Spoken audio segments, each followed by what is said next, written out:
So let's go to Canvas and make sure to download the 1.4.2 Dynamic Dashboards Part 1 starter file. When you download that, it should look something like this. So here is the end goal of this video, is to create a dynamic dashboard that has some user input that can select months. And what we're going to show is the average closing price based on the day of a certain stock. So if we take a look at the data that we have the daily closing stock price for roughly 6 months of data from February all the way down to August. And what we want to do is create this dynamic dashboard. So a dashboard is just a report or a chart that is formatted nicely so that it all ties together and is also has some user input options available and also updates with new data. So as the days come in, we can add new data to this and it will be taken into account. This is the end goal. So the way that we're going to do that is by creating a Excel table and then a pivot table off of that, and then a chart, a pivot chart specifically off of that pivot table. And they're all going to update kind of synchronously together. That is going to be the way to make this dynamic, and then we will format it together to give it this dashboard feel. So the first thing that we need to do is insert an Excel table. So we want to insert table has headers, and we can change the style to that. Okay, from there, let's go ahead and insert our pivot table. Existing worksheet, we'll just put it right here. Okay, so this chart needs to have information about the weekday. That is going to be in the rows. And what we're going to be doing is working with the closing price values. So a real simple report that this chart is built off of. But we don't want the sum, we want the average. So let's go ahead and show summarize values as average, and then let's clean up the decimal points a little bit. So the number format, change it to number, 2 decimal points. Perfect. All right, next thing we need to do is add in the pivot chart. So let's go ahead and go to the pivot chart section right here. So we are on pivot table analyzed and then pivot chart. So this is just a chart built off of a pivot table. That's all that means. And when you do that, the default for Excel is usually going to be a bar chart. You can change that by right-clicking and then change chart type. That is what you'll be doing in the exercise later. But for now, a bar chart is exactly what we want. So now that we have a chart, let's go ahead and change the... Actually, let's start with the month functionality. So in order to add in the month user input, this is actually a slicer. So slicer is going to be built off the date.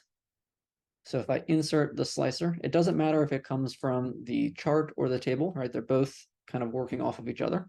If I insert slicer and date, right now it only gives me the individual days. So we actually need to group this by months. So the way that we can do that, like we've seen before in other videos, if I just temporarily drag the date into my pivot table, then I automatically get this month field, which is what I want. And I don't need these in the columns anymore. So we were just using that to get the months. So now when I go to my slicer, I can create the slicer off of the months. Perfect. So now if you look at the slicer, we can kind of organize these together. There are some grayed out sections here. So this is because there's some months that don't have any data, right? The data started in February, so we don't have anything for January. We can change those, hide those if we go to slicer settings, and then hide items with no data. Now those go away. So now we can see as we change the months, the data updates, and we can multi-select and select maybe the first quarter and see how those look. Next thing that we want to do is start to tie into this dashboard feel. So the way we can do that is by highlighting the background of our chart and the slicer and changing the color. So before, they just kind of looked like two random things thrown together on an Excel sheet. But by creating this background, right, it ties them together, gives it that dashboard feel. And now we can polish up our plot. So the first thing that we can do is change the color of the bars. Usually we use color to show emphasis or to indicate groupings. In this case, we just want to pick a neutral color, such as gray, so that it is just nice and neutral, easy on the eye.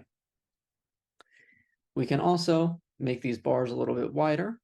So if we format data series, we can change the gap width to 100%.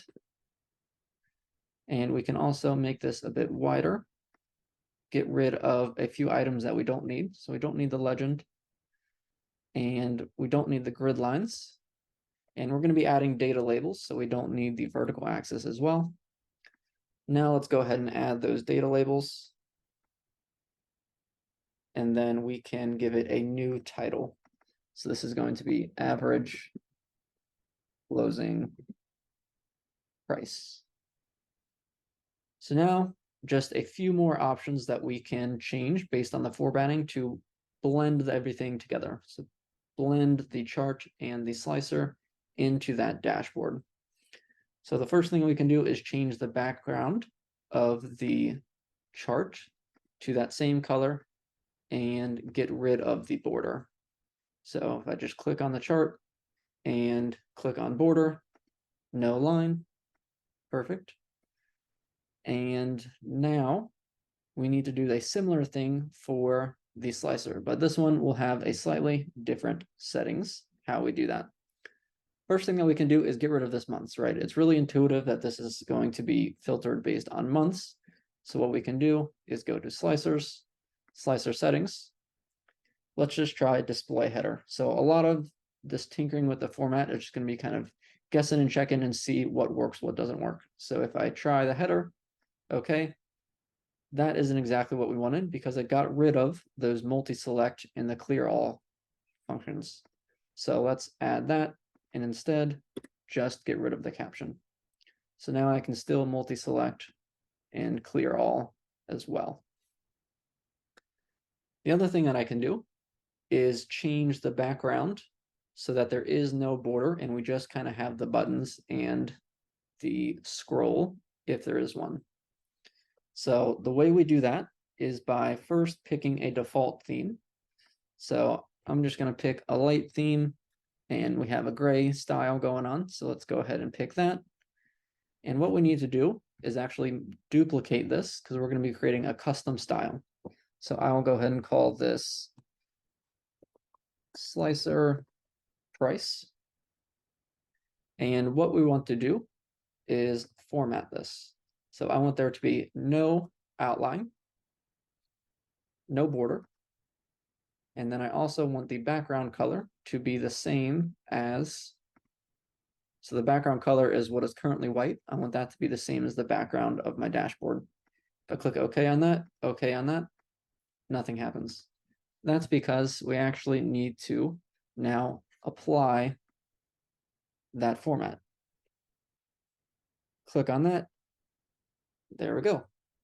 But notice here, the buttons were white. That is just because these are currently all selected. So if I just click on a few of them, and actually turns out I did the reverse. So again, a lot of it's just going to be tinkering with it with what we want. So I want them to be white if they're not selected and gray if they are selected. So instead, let's try a different theme. So now if I try this theme here,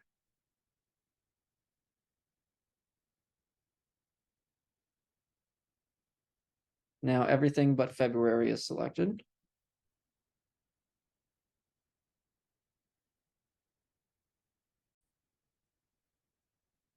If I unclick those, get rid of all of them, now I just have February. So, okay to mess up when you are working with these formatting, right? There is no right way to format, but I was just trying to recreate this one and slightly forgot how to. This is actually take 2 of the video, so messed up again. That's okay. That's a lot of learning, is messing up, trying again, and seeing what works, what doesn't work. So now let's go ahead and re-change. So now let's duplicate this current settings because it has the color scheme that I want when it turns gray. And we'll format. And all we did was change the background color and get rid of the borders. And okay on those. And then I will call this slicer price. And let's call it 2. So now when I do that, this is what I want. This gives us our final dashboard. Now that we have everything organized, we can start to look at the trends.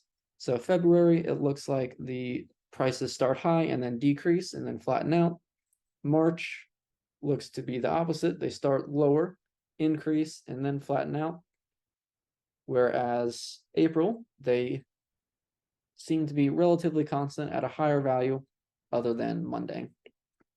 So this dashboard, really neat, adds some user functionality. And it also, because of how we set it up, is perfect for when we add new data. So let's go ahead and go to the bottom of the spreadsheet and let's add some some September data. So let's just go ahead and copy these values, paste them in there, and then we're going to do Command F, find and replace. We'll change August to September, replace all right there, and there we go. So if we did this correctly, it should automatically update. But what happens? Why is September not in the slicer now? That's because we actually need to refresh our pivot chart and our pivot table. So if I refresh, now scroll down, we do see September data, which is exactly what we thought.